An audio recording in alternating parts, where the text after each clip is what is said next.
Red Bull's 2026 engine is hiding a problem no one was supposed to find until now. Confidential test data just leaked, revealing a massive thermal flaw in their new power unit built with Ford, and it's not fixable without major redesigns. Sources say this flaw could cripple the car mid-race under full deployment conditions, and the FIA's new rules make it nearly impossible to cover up. Subscribe now because this could be the beginning of Red Bull's downfall before the 2026 season even begins. The FIA's 2026 regulation overhaul is not just a rulebook update, it's a full reset of how Formula One power units are designed, deployed, and managed. These rules now require an equal split between combustion and electrical power, placing extreme pressure on every team to extract maximum efficiency from hybrid systems. This shift is particularly punishing for teams entering with new engine programs, and that's exactly where Red Bull finds itself for the first time in over a decade. After their championship dominance with Honda-built engines, Red Bull took the bold step to become a full power unit constructor. With Ford joining as a strategic partner, the energy drinks giant committed to building its engine from scratch at their new Milton Keynes facility.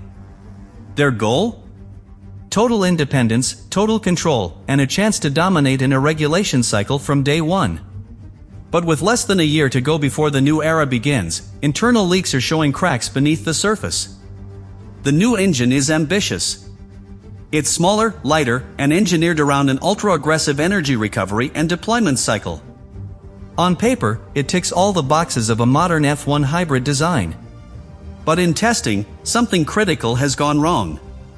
Hidden data now surfacing from multiple sources shows that Red Bull's energy store is overheating under sustained race simulations, forcing the system into protection mode far earlier than expected. That's not a small bug. It's a foundational issue. This flaw didn't appear during early power bench testing or short simulations. It only emerged once full race distances were modeled under actual FIA deployment limits and environmental variables. The hybrid system generates excellent peak power, but its cooling profile can't keep up with prolonged stress. On high deployment tracks with lots of braking and acceleration, the unit reaches its thermal limit within laps, not stints. Once that line is crossed, power drops permanently. To make matters worse, Red Bull's packaging philosophy was built around aerodynamic superiority. They've tightly enclosed their thermal components to shrink drag and weight, leaving almost no room for heat dissipation improvements. While this gives them a cleaner car in the wind tunnel, it's now coming back to haunt them because retrofitting cooling systems at this stage would mean sacrificing everything the chassis is currently optimized for. What's especially dangerous is the inconsistency. The overheating doesn't occur uniformly.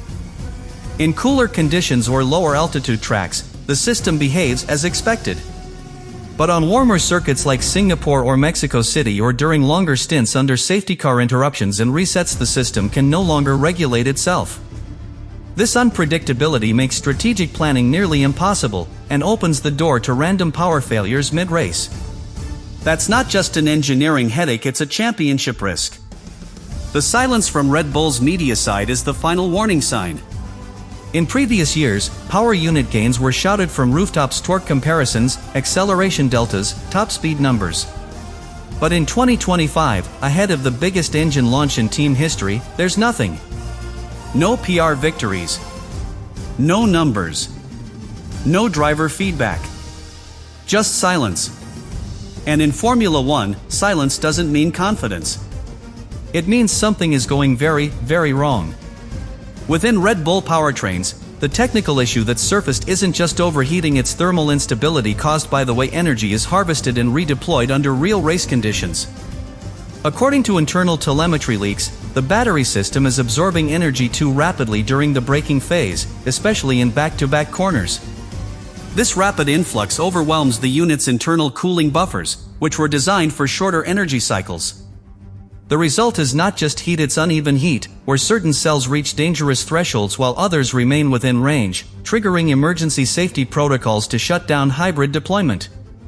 This would be less of a concern if it were predictable, but the issue appears only under specific patterns of driver behavior. For example, when the driver is aggressively recharging the battery through several sharp deceleration zones followed by full throttle exits, the system overloads. These energy patterns are common at tracks like Baku, Miami, and Montreal, places where brake zones are frequent and long straights follow. That means the car can look perfectly reliable in testing at Silverstone or Barcelona, but fall apart under pressure where it matters most. One internal memo, reportedly circulated between Red Bull and Ford engineers, mentioned thermal runaway indicators, a phrase that's alarming in any battery-powered system. While no explosion or meltdown is expected, these indicators show that certain cell groups are getting hotter than the software was programmed to manage. When that happens, the system immediately cuts power to preserve safety and integrity. The problem? It does it without driver input, so performance vanishes mid-race, without warning, and without a mechanical failure being visible on telemetry. Red Bull's aero-first design has made this situation worse. In a push to minimize drag and maintain their historic straight-line speed dominance, they compacted the rear chassis around the hybrid system. The battery is enclosed tightly between the gearbox, MGUK, and floor areas that already run hot. There's no airflow path for passive cooling, and active cooling via ducting adds drag and compromises underbody aero. In short, they engineered for speed and boxed themselves in when it comes to solving heat. Attempts to mitigate the issue with software haven't been fully successful.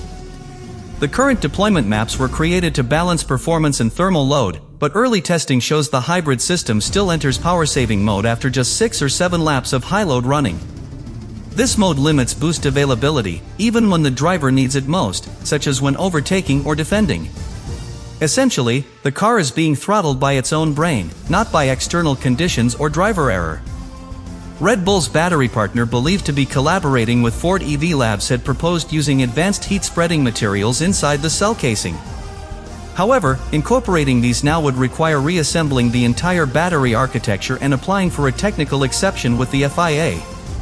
That would put Red Bull at odds with the homologation deadline, and worse, signal to competitors that something major is wrong.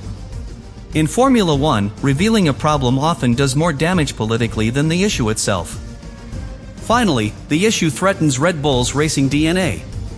They built their legacy on pushing harder for longer, especially in races where strategy and late stints decide victories. But with a hybrid system that may need to back off just to finish a race cleanly, their entire operating model changes.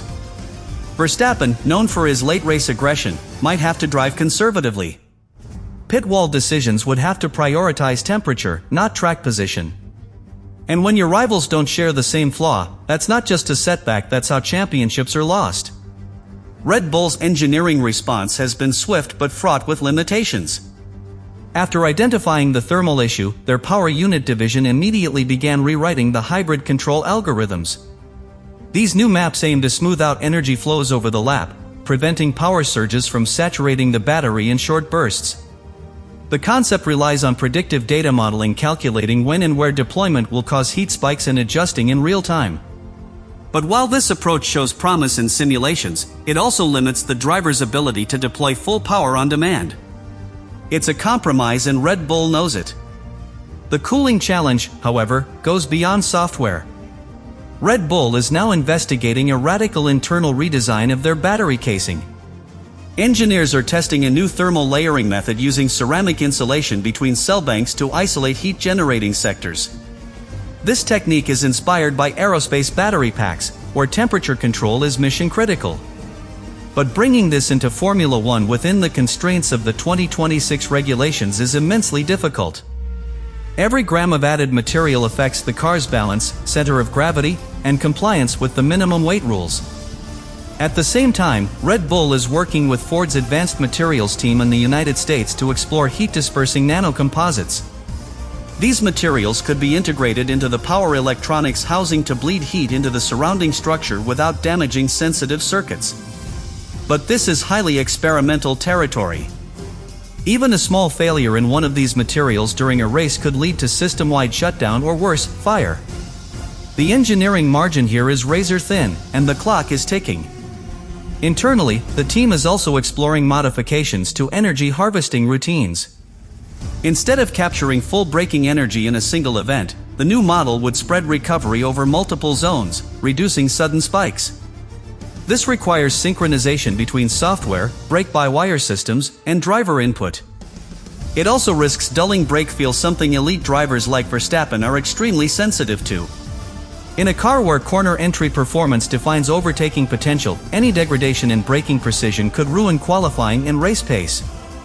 Red Bull's chassis department is facing its own headaches.